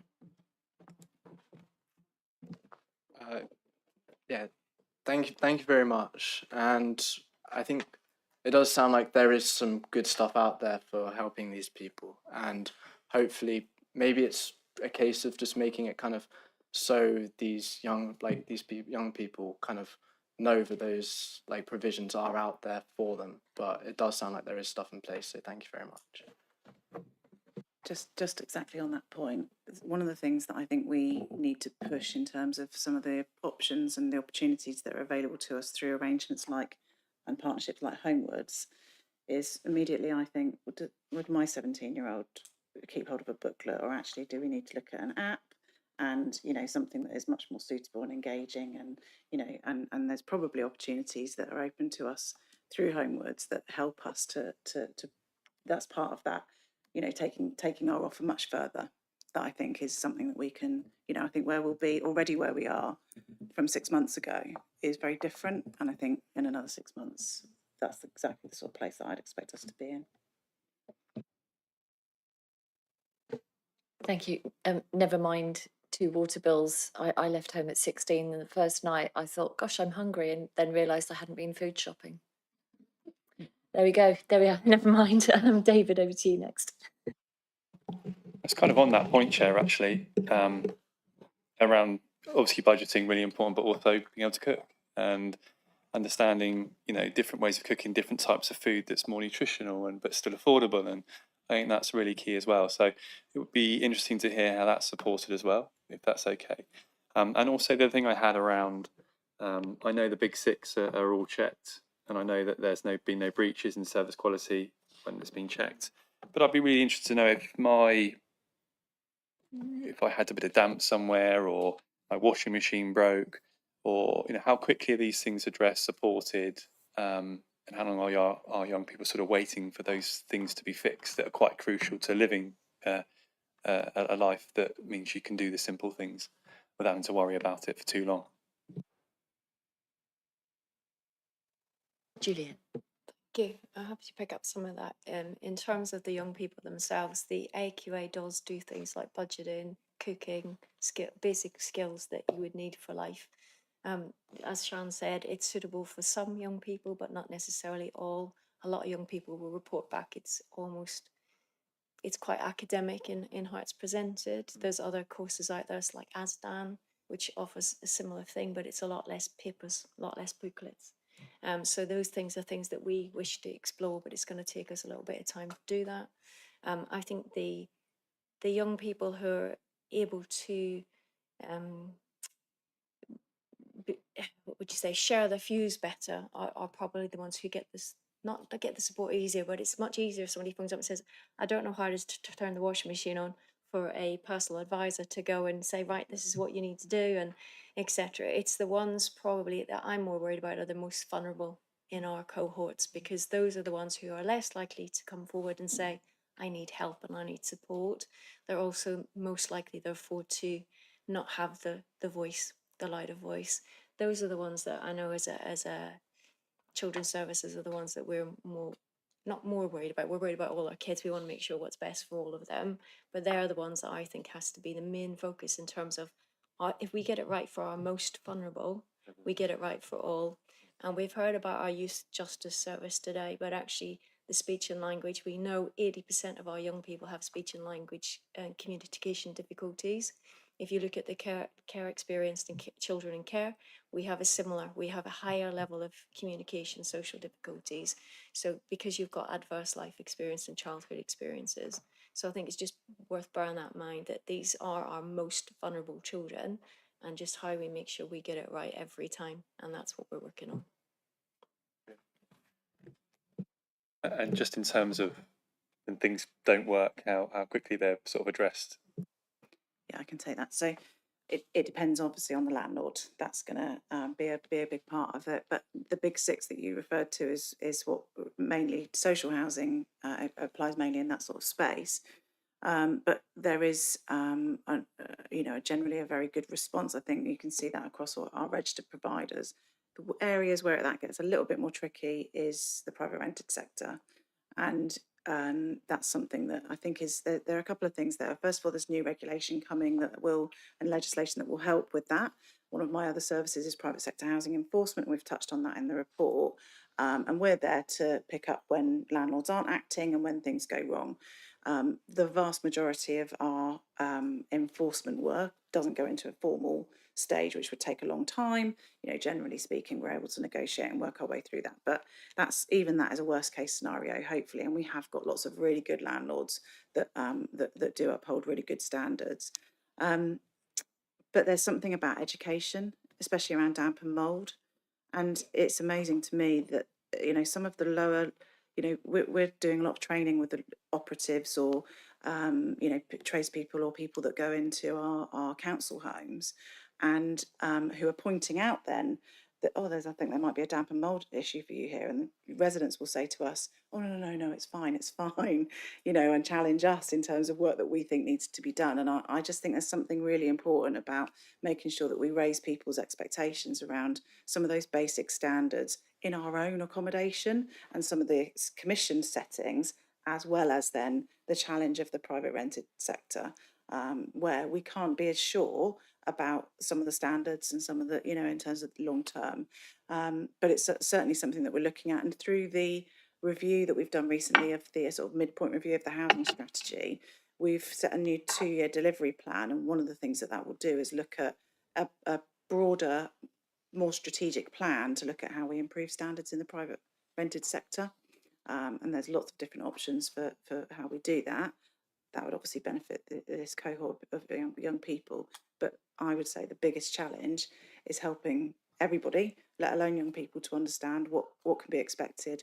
And also that there are lifestyle factors in that, condensation, hanging out, washing. There's lots of that kind of stuff that again comes back to how we support, I would give examples of what the sorts of things that my own children might do in that sort of scenario. I wouldn't necessarily be particularly confident, sorry. That they wouldn't, get into those sorts of tricky situations themselves. And I think it's just one of those things that we need to support. Right. It's a labyrinth of questions and info. I mean, there's a few that everything that's said I've been kind of bounced off, but a few things. So tenant engagement, if we could go about how that is done. Young people having access to info, landlord services, that's a little bit in the same field. So what way is that done? The complications with the kind of marketisation of housing and the different standards of service providers in the housing sector, how that must be really difficult to enforce. So how do we do that on a regular sort of thing? And the other thing is I sound like a motion addict, but we did put a motion forward to council ages ago about housing, which went through. And one of those was to create renters charters. That was in the motion, and I just wondered where we are at with that, with renters charters, if that is the case, and how is that easy for providers to do that with you as a collaboration, so people got something to refer to if that is an issue. And then a last thing. Young people in care, am I right in thinking we now have a legal duty in terms of protected characteristics once they leave our care? So I just wonder how that fits in with the difficulties of your job under the fiscal restraints of making sure that right as a corporate parent is carried out sort of effectively, and taking up the young person's point about that. Sorry, a lot in it. Kelly, I'm just going to leap in because Richard has indicated he wanted to pick something up there. If that's yes. What was I was going to say? I would like to add to it when other people have finished, rather than straight away. If that's perfect, is that okay? That was the bit, and I'm so sorry. Clearly, my sign language skills are not what they should be. I apologise, Kelly. Thank you, Arnold. That is quite a lot, but thank you very much. And let's pick up on, if I pick up on the points around the motion and coming back to that and the standards and those sorts of aspects. I can talk about the sort of our direction of travel in terms of our own social housing, and then perhaps if I hand over to the team for the points around engagement, access to information, and those other factors. So. The motion, I do remember the motion, and that was something that is very much included in the. In fact, there are a number of different housing elements that went through, didn't they, last summer, from in terms of a motion, and all of that was considered within and included in the housing strategy review, which I know you were really helpfully part of.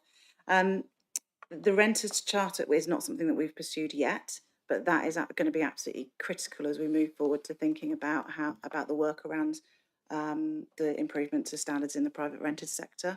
The other thing that's really important in that space is thinking about the Renters' Rights Act, because that's in one sense, a really great step forward in terms of protecting tenants and providing lots of different protections, increasing regulation and increasing expectations in terms of basic elements of quality.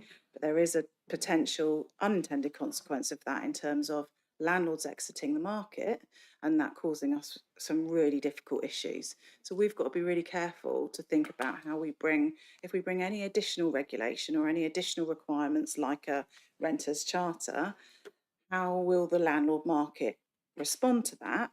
And actually, are we clear that that fits within our wider requirements around making sure that we've got access to the private rented sector? So that's a challenge and something that we are still to explore. But that's certainly in our revised delivery plan. And standards, it is difficult. The regulatory position is difficult, and you're not dealing with a level playing field. You've got social housing providers who are under much more. There's been a real step change since tragic circumstances like Grenfell. Huge step change in the sector, which I completely support in terms of really encouraging us all to have accountability. That the voice of tenants is absolutely clear and loud and centre of everything that we do. But there's an awful lot there in terms of it's really challenging for us to meet those requirements with a very limited amount of resource. Rents that are much, much lower than the private rented sector, and yet in terms of that level playing field, there isn't yet, although it is coming, quite that amount of regulation in terms of private sector. But hopefully in the report we've talked, without going into too much of the detail, about things like the accountability of landlords being something that we pursue through my services like enforcement, but also through education, training, and helping people to understand what's required of them. That we do that diligently ourselves, and that our partners in terms of registered providers and our supported housing providers are absolutely meeting those standards. And the added value of our commissioning arrangements, which is good people like these guys here, are there to make sure that we absolutely do get. They're our enforcers in terms of making sure that we get the value that we have commissioned. So there are a number of different ways that happens, but it's not a level playing field by any means. I think with that, I'll hand over to you guys if that's okay. So it was around tenant engagement. Sorry, I will just say BCP homes, 10,000 council homes. That's another area in my responsibility, and really very much reflective of those changes that I was mentioning around regulation, more regulation and more expectation.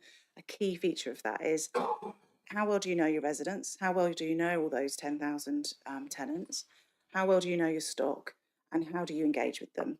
So even just today, I was having a conversation about commissioning an engagement platform that actually immediately my head went to, and I'm not just saying this, went to, this is going to be great for actually how we engage with our young people in a broader sense.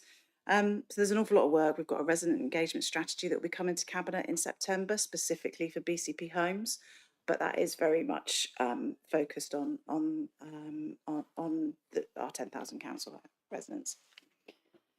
So tenant engagement, access to information, and that's I think that probably covers everything, doesn't it, Visa? Okay.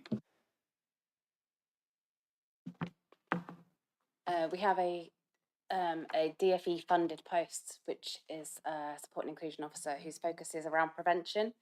And part of the work that they do is work with people who are moving into the private sector, as well as another officer who will help find accommodation for them. This officer is around prevention and preventing homelessness and making sure they're supported in their accommodation. So they'll be the ones that are providing information, and they are also doing some early work. Homewoods also have started some projects about to start some projects in schools, which is early education in secondary schools, and that will cover things like housing, homelessness, budgeting, managing in a tenancy, things like that. And then there's our tenancy support service, which is available for all of our customers. So young people will be able to access that as well, so where that's needed. And then we've got the more intensive support from our support and inclusion officer, that funded post, which is for the sort of short term after moving in, or if there were an issue, then we could get them involved to try and prevent any homelessness issues.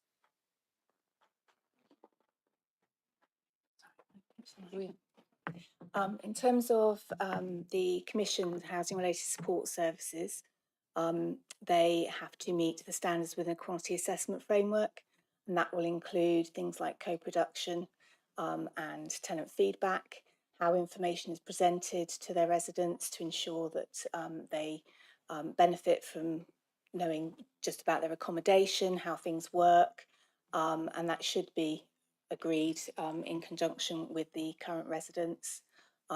These are all sort of factors that feed into the annual reviews that are carried out with those services to ensure that they are meeting the quality framework. And if they don't, if there are different aspects where they're found that the service is lacking, then they're put onto an action plan that's worked through with our contracts team. So that's how we ensure that the Commission services are making sure that everyone has the right information and then moving on to independence with sufficient knowledge around managing their own tenancy. Okay. Just want to say thank you for your hard work, because it sounds patronising, but I've done walkabouts with your members of staff that are checking on properties, and I've done door knocking with them and seen some of the difficult situations, also some of the joyous ones that they've had to deal with. So you've got some really good staff. Thank you. There was one final thing that I forgot to address, Peter, and that was a real question around legal duty and protected characteristic. So absolutely 100% yes.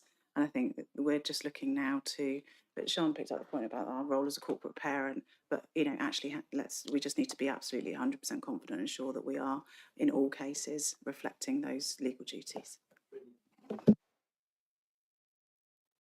Thank you very much. In that case, I'm going to go this way, and then you want to come in at the end. Yeah. So, Simon. Thank you, Chair. It was just a couple of things really. When you house young people, particularly in HMOs and things like that, I'm assuming they're housed with other young people rather than older people or much older people. If you want to take that. It really depends on who's found the accommodation. So if we're placing someone through a homelessness duty, or we're housing them, they would be only placed in accommodation that is specifically for young people. Whereas if a young person were to go and find their own accommodation, and I found this room in a house, I want to rent it, then they could be placed with other people that aren't specifically young people, but they found the accommodation themselves. And providing we're satisfied that it's suitable and safe, then they may well be living with other people that are adults over 25. Presumably there'll be some degree of contact with you to monitor that or whatever. With children's services, yeah, so with my team. If I may, just also to say that was a particular issue that came out of the 2021 ILACS visit, and is certainly one that we've moved away from very, very, in a very determined way, in terms of, as you say, if there's a choice for young people, and that's the choice that they want to take, that's something that we would look to support. But actually, we would not look to be placing in HMOs, and that's so much of a commitment that actually it would require corporate director sign off if that was ever required, because it should be so exceptional. Thank you. And my other point is, when things go wrong, steering away from any details, but I know of one Shap house where things did go wrong, not in my ward, won't be any more specific than that, and it took 4 months to rehouse somebody who was causing a lot of issues for other residents in that block and for other residents in the area, which seemed an extraordinary length of time, putting other vulnerable young people at risk. And that's just something to highlight, and whatever could be done to speed that process up would be very welcome. Thank you.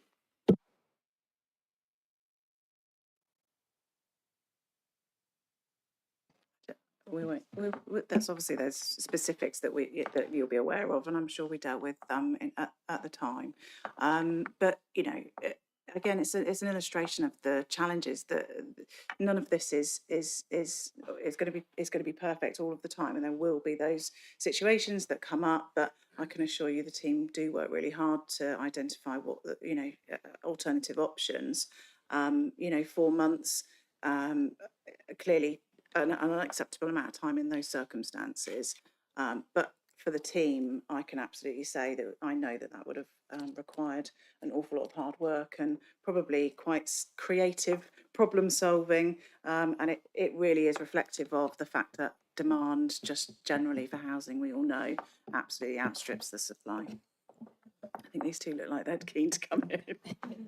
Can I just add as well, ultimately, we will try to ensure that every young person holds on to their tenancy. And that is what we will have been doing in those 4 months. We will have been working with individuals to ensure that we can try and save a tenancy, ensure someone can remain in their home. That's recognising that the impact that might be having externally. We're talking about a high support service. People are not moving in without needs, risks, and managing those is absolutely what the service is set up to do. And they're going to be somewhere things take a turn where we have to take different action. And also there'll be legal processes. There are legal processes in place so that we can't immediately evict somebody without taking the necessary action and ensuring that hopefully we can avoid that and we can do plan moves with people, and that takes quite a lot of work and input from different agencies. So yeah, I mean, it wasn't so much about the length of time it took to rehouse that young person. It was about trying to engage a young person when they don't want the alternative. So you could offer something alternative, but they don't want that. They want their own property where they are. So it wasn't so much about being able to rehouse them. There were options, but it would have been not favourable options for the young person. So they had the legal right to decline, and they did. If it's okay, could I just come in and say, I think since coming in and starting to look at the protocol as it stands, the assessment process as it stands, I don't know this circumstances, but there is definitely a need for our assessment to properly identify what would be the right provision for young people at that early point. And then more than that, so what does the support around the offer need to be? Even if you're in the highest level of supported accommodation, the reality is some sort of multi-agency support response may be required for some of our more complex young people. And at the minute, our processes aren't addressing that. And I think it's probably one of the biggest bits that we've moved to shift on in that review, because it should be needs-led. And it needs to be more bespoke than it is. I totally appreciate your responses, and that's really helpful. And I certainly wouldn't want to see that person thrown out on the streets or anything like that. And I know that wouldn't happen, but it just the amount of time it took and the impact on the other people in the vicinity, in the same house or in the area. Thank you. Like Sean says, there's a bit of a gap in some of the services and provisions that we've got, and that's why there's a specialist housing needs assessment being carried out to see where the gaps are in provision. And one of the gaps that we do have for young people, particularly for care experienced young people, is high risk accommodation that can accommodate high risks but lower support needs. It's back to that choice again, isn't it, as well? And having that range of options, and also back to the protocol, which hopefully mitigates against the emergency situation, because if those processes are done right the first time, then you avoid the knock-on issues. I'm conscious that Emily wants to now come in. Thank you, Sharon. And thank you, guys. I think you do an incredibly tricky job, and your honesty with what needs to happen next and where the gaps are is really great to hear. Thank you. So I've got two main things. The first one is thinking back to Juliet was talking about those most vulnerables, and I know it mentions in the report about staffing visits every 8 weeks, if I'm correct. So I just wanted to, number one, just hear a bit more about staffing levels. Have you got enough staff to do that? Are there times when there's some young people who don't have those visits? Do you prioritise those most vulnerable? Sort of bearing in mind, anecdotally talking about the fact that sometimes there'll be issues that young people are not able to articulate themselves, and it's by having that person visiting who can support where they might not know they need the support. And the other one was Appendix X. I'm not lucky enough that I've seen it, and I just wondered if you might give us a flavour of what that feels like ahead of, hopefully we'll receive it. But yeah, it's crucial. Like, hopefully you've got an essence of our committee from sitting here today. The voice of the child, the voice of the young person is everything. So any sort of flavour you could give us on that, I'd be really grateful for. Thank you.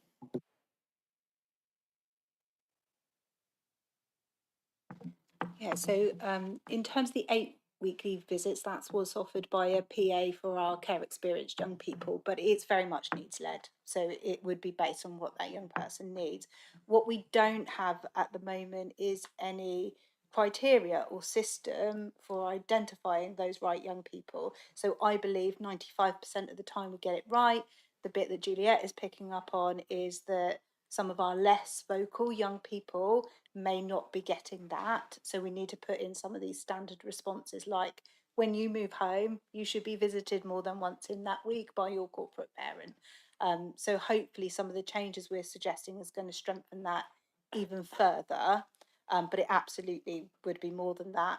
The other element of that in terms of housing is we do have our DFE workers, as Joe's spoken about, and other provisions. We now need to merge ourselves, and we need to work out how we utilise the expertise of these people to gear up my staff so they're able to give excellent advice in terms of independent living, but also where we need to have their support to either help source the right accommodation. Even finding private rented accommodation is quite daunting for a young person. It's quite daunting for anyone, to be honest with you. So sometimes we need a bit more. So how do we pull the right people in at the right time? And again, my other point on that would be, it's not just about the PA visiting, it is about who we all are as corporate parents from multiple agencies and multiple departments. So it's not just about housing, it's not just about us, it's about other services like adults and how they can step in and be a part of that space as well, so that we're diversifying that. I hope that kind of answers the point. In terms of Appendix X, do you have an excellent memory? I don't think that there is much in there that would. I love the fact that it's Appendix X. It's become a thing. It's reflective of a lot of the things that we've already discussed around choice and around things happening early enough. The process, making sure that there is adequate support in place, and absolutely through everything is about information. They're the things that are the kind of highlights in my mind, and quite reflective of what we've discussed. But I go along to the corporate parenting board, and I think some of the exercises that we've done there and workshops around, you know, even sort of testing yourself and challenging yourself to think, okay, we did something like drew a house. We drew a house, and then it was the kind of what comes first, what goes in it first, what, you know, and thinking about that through and hearing about that from a young person's perspective, and, you know, the kind of, you know, the steps and the fears and the questions, has been really helpful, I think, in terms of thinking about what that all looks like. But we will circulate the now infamous Appendix X. Thank you very much. I think it's Sandra.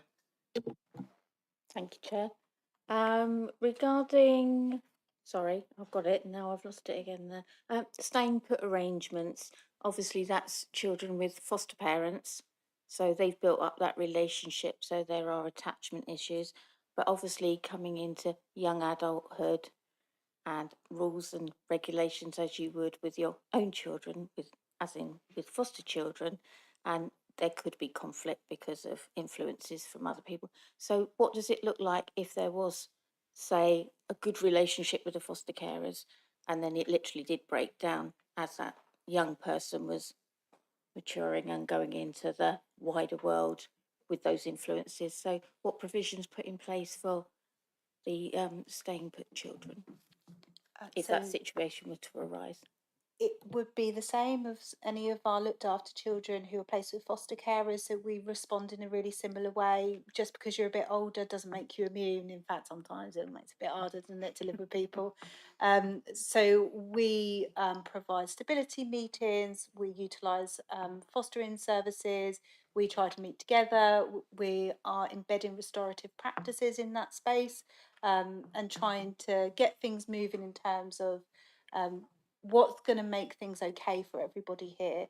What we don't want is emergency situations, and I have to say, and Joe, you've been around a bit longer than I, we don't have many emergencies from staying put, because what we'll try to do is work with that young person at an earlier stage through their pathway planning to identify, actually it's starting to feel like in 3 months' time your next step you might be ready for, because you can start to understand how the dynamics are changing in the home, and the young person being ready perhaps for a bit more freedom, etc. Or the carer starting to feel like, actually it's time for me to move to at a distance. I've worked with a young lady recently where those were the circumstances, and we had a really good plan in terms of how that carer is now going to be that long arm support for the next 3 months. So even when the young person moves out of that stay and put arrangement, or when it's become uncomfortable to live together in close proximity, we can still offer that ongoing help. It doesn't just end, which is really lovely to see, actually, and really supportive. Thank you very much. So I think Richard now would like to come in. Yes, thank you. I think I'm going to be a little random here because we've gone round the tables. I've written a few things down. I mean, first off, Ofsted was mentioned, 2021. I would say that, you know, my feeling is we're in a totally different place then, and thank you, thank you for all the work that's been done, to say that, because I remember the 2021 Ofsted. I remember reading the report before it was published. There were surprises in the report, and the housing was one of those surprises, wasn't it? The fact that we're here talking about it now means that it isn't a surprise anymore. So thank you for that. And you also mentioned the corporate parenting board, because I know you've been to the corporate parenting board, and it has been put in there, and it's made a big difference. Yeah, I thought I ought to share a little bit of my vision and listening to what people are saying, and a lot of it I totally get. One thing I want to pull everybody up on, because and I know nobody meant anything by this. A few times that if it was our children was said. These are our children because we're all corporate parents, and that's one of the things that my vision is. When we talk about the protected characteristics, and what does that mean? Well, in my mind, a protected characteristic, if somebody is a care experienced young person, the protected characteristic, you recognise them as being your child. And that is sort of what my vision is, and the regulations we we like the regulations, but we all have to try to blur those regulations, don't we, for when they're our children? And I feel that that's one thing that a lot of people are saying here, and I just want to reassure you that I'm hearing that. I love the comment. They just replied, you know, how do we know? How well do we know? And I think that really, you know, in my mind, sums up, you know, how well do we know our children? And yeah, so I just thought I'd share a bit of my thoughts, and I thank you very much for that conversation, because it's you know, it amplifies some of the things I've heard. Oh yeah, I must, the 18th bit, totally agree. You know, when you're 18, you shouldn't think, you know, I'm falling off an edge now. You know, you should be thinking, what am I going to do to party tonight? Not where am I going to sleep tomorrow? And I hear that very loudly. Thank you. Very much so, Richard. I have to say, as chair of this committee, and I've just come up on a year, I don't think we've ever had such a short paper produce such a full conversation, with or without Appendix X. That was genuinely, I don't know, enriching, if you like. I can't think of a. Oh, Elliot, do for goodness sake interrupt me. Sorry, I didn't mean to interrupt you, but I just wanted to briefly say that if you're ever needing any help with the brilliant work that you have been doing, that my deputy member Ruth, who was very much regretful that she couldn't be here today, but she's in the middle of her A-levels, her entire campaign is around youth homelessness, and she has done some work with Homewoods, I believe. She's done some work with Night Stop, and so if you ever need anything, then I'm happy to help, but she's probably the person to go to. So, yeah. Well said, Elliot. I think she'd be chomping at the bit, to be honest with you. So thank you for that. Yeah, I mean, I think we come back to the protocol, but I mean, we've highlighted the importance of earlier assessment, clearer choices for our young people, making the corporate parent role that we all are discharging front and centre of absolutely everything that we're doing. Better engagement and guidance for our young people so that they can launch themselves securely into the world and understand finance and bureaucracy and whatever it might be. You know, even facilitating that with some tech, perhaps, you know, like you said about an app. Understanding what it takes to accommodate the whole range of young people that we're looking after, the vulnerabilities that they're bringing, landlord engagement, strengthening our processes, and the joint team working within the council, which I think we're actually seeing writ large right here, right now, which is very assuring and reassuring. So unless anybody has anything else to add, I just wanted to say that I think that we're asked to note this report, which I think is a bit of a shame, to be perfectly honest. And so I wanted to propose that we bring this back. We bring it back in a reasonable timeline. I'm thinking probably January, something around there. Give about 6 months, because we have this protocol which is currently in process. So I think it would be really good to know what that protocol looks like in the end, and then what it actually means to the services or the service that we're talking about. Do I have to propose some wording? Well, here's one I prepared earlier. And you can pull it apart, because I'm not precious about these things. So I wanted something along the lines of, I'd like to propose, the committee seeks assurance that the new joint housing protocol, and if I've called it the wrong thing, for goodness sake, tell me, has been successfully agreed and is working effectively to ensure our care experienced young people are seeing an improved service and are in receipt of timely advice and safe housing that suits their individual needs and hopes for the future. I don't know if that's even the right kind of way of putting it. That's just what came to my mind. Kelly's smiling. I've got no idea what that means, whether that's good or she's thinking good. I think it sounds lovely, as well as being absolutely great. And in terms of, I really welcome the chance to come back and revisit. And the key point is, I don't think it will take us long to get the protocol in place. We'll be there soon, but it's the so what for me. It's, you know, by January, I would hope that we would be in a position to reflect what's changed, which I think is, and it would be helpful at that time as well to touch on how we see things shaping up and changing in terms of our future commissioning as well, which is all part of the picture. I think Councillor Wilson may want, you've got a hand from him behind you. He's behind you. I'll go to Kieran next then, if that's okay, because I think there may be some other comments in the room. Kieran. Thank you, Chair. Yeah, I just want to say really, really supportive of the recommendation. You know, I've just been able to kind of sit here quietly and listen to a really, really good and full discussion. I think there's been some really, really good points raised from Elliot in terms of listening to young people and young people's voices. That's really essential to everything we do, and it should be at the heart of everything we do. But then also some of the stuff that Peter's touched upon, Councillor Cooper, in terms of the wider housing agenda. I think it's really important, you know, how we make things better for young people is by getting the whole of the housing market and the whole of the housing crisis solved. You know, some of our colleagues in Children's talked about the limited options. If we can improve those options by solving the wider housing issues, we can help young people. So I think it's just been a really, really positive conversation, and I'm really, really supportive of that recommendation going forward. And just wanted to say thank you, and yeah, appreciate it. Thank you, Kieran. I've actually omitted to look around the room because I was looking at you. So who wants to come in at this point on the proposal? I guess I need a seconder. Thank you very much, David. That's brilliant. Any comments on it? I know I read it. I tried to read it out at a reasonable pace so it made sense, but not so quickly that people, you know, couldn't follow it. Just again, very supportive. You mentioned 6 months, did you, Sharon? So I just would check in that is a reasonable time frame to turn around whatever work needs to be done.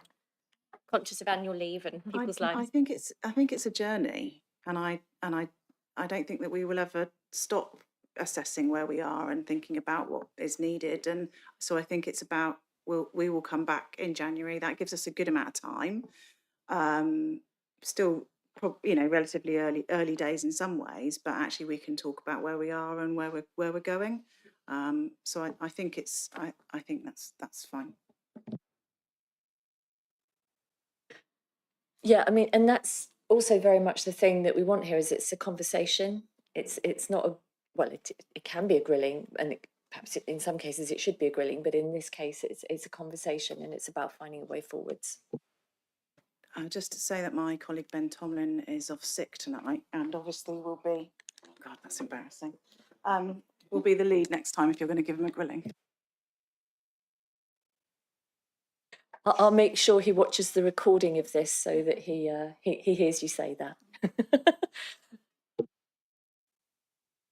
Yeah. In that case, is everybody happy with that proposal, and can we agree to? Yeah. Thank you very much. Outstanding. I really want to thank the team because many of you have come this evening, given up your evening, and we do appreciate the work that you've put into this and the progress that's clearly being made, and the will to continue that progress is very reassuring. Thank you. Right.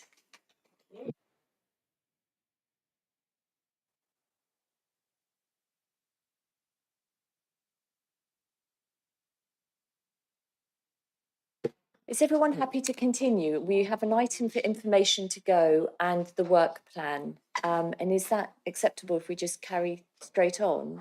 If anybody's breaking their neck to... No? Fantastic. Thank you. Well, you know, we need a... Right, so we now have item for information is the virtual school head teacher annual report. We've obviously all had a chance to read this. I'm open to the floor if anybody has any comments around this.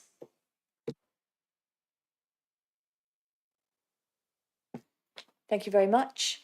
And so that then takes us to Richard for his portfolio holders update. Thank you, Chair. Still no Ofsted CQC phone call for the send inspection. The feeling is it's imminent. Last week there was the Ofsted annual conversation. The annual conversation happens every year, I suppose that hence the name, and it's a formal discussion between Ofsted and the local authorities where we share a self-evaluation and up-to-date performance information. The conversation involves sharing data, reports and other relevant information. The information is used by Ofsted to decide where and when to conduct inspections. As a result of this, and following from our ILACs, there will probably be an Ofsted-focused visit. This is for children in social care, not SEND, during 2026. We don't know what the focus will be yet, but we can probably guess it'll be around the care experience young people, as this was the area that Ofsted commented on their last report. There'll be further conversation prior to this, and just to remind everyone that they are interested in the challenge and support from this committee when they do those sort of things. So there's another area that your work is very helpful. With the progress of the Children's Social Care Reform Bill, we are working hard to develop Families First for Children to support children and families early. At this stage, there is a focus around governance.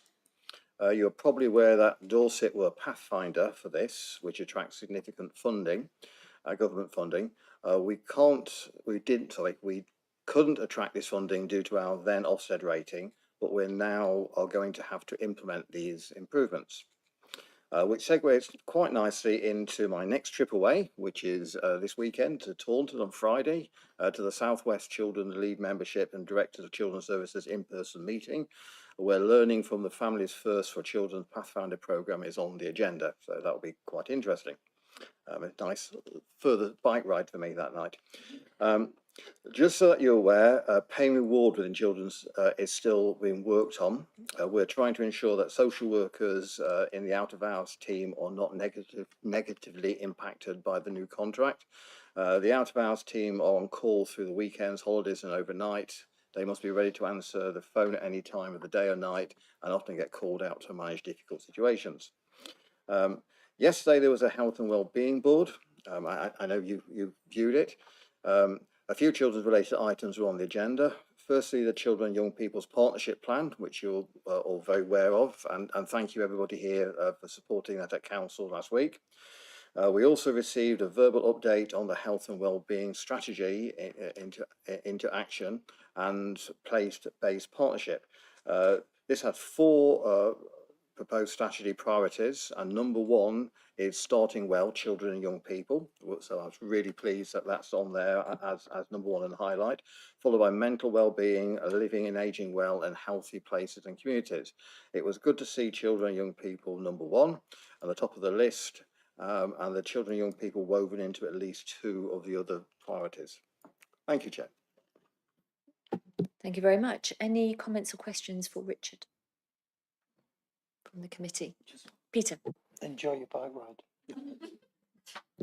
Thank you, I'll be getting up early. Right. Thank you for that. Right. Nothing more to add on that. So that takes us to the work plan. Just checking that we don't have anything else to go on that. No, that takes us to the work plan. Now, the committee will be aware. Oh, so actually, yeah, no, sorry. The committee will be aware. I wrote to them about the work plan, and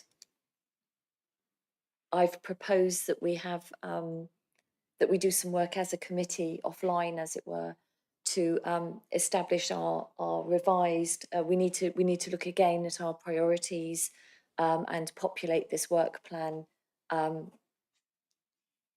Not so much for November. We're looking September. Sorry, not so much for September, where we will be taking the CAMS paper. That was unavoidably delayed due to changes at the ICB. And we also will be receiving the SEND budget pressures paper that was originally thought it might come here, but the timing doesn't work for that, so it's better that it goes to the September meeting. We also have some items for information in there already, and in response to a previous question, we have the permanent exclusions paper in November already already in there. And then we also need to be thinking about our budget work. So I'm going to propose to the committee that over the summer, we work together to think about our work planning with a view to doing something in September formally. And we also discuss what our budget lenses might be, our budget focus might be. And I'm open to suggestions. Emily. I was just going to say on that point, Chair, thinking about the budget lens later on in the year, I know alternative provision is something that we still want to focus on as a committee, and it's a very broad area, I think, and obviously that's a whole different conversation about how we approach it. But I do think from my own personal point of view, and I believe some colleagues feel the same, looking at the financial implications of the alternative provision that is on offer may well be something that we could explore in further detail. Just throwing that out there. Very happy to debate that now if anybody wishes to support or debate.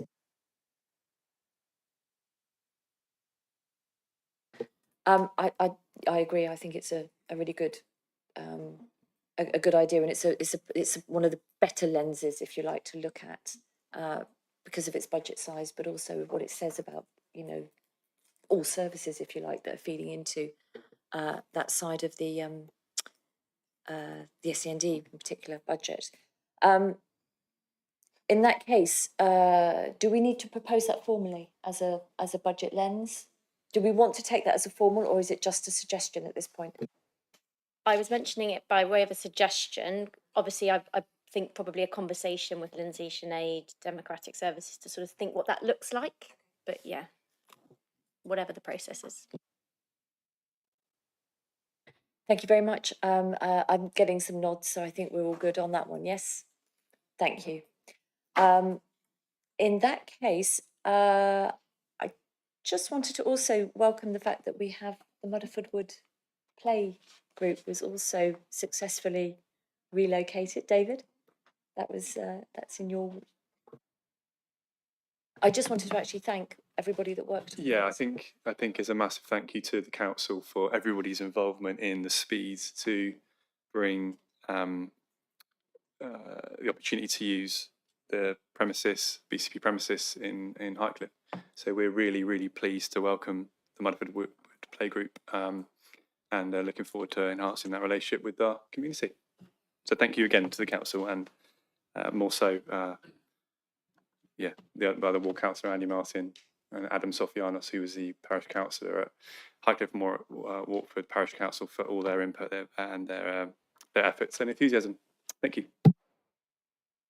Marvellous. Right, I think, unless anybody has anything that's burning a hole in their brain, I think that then brings a close to this meeting of the Children's Overview and Scrutiny Committee. Thank you everybody for your time, and good evening.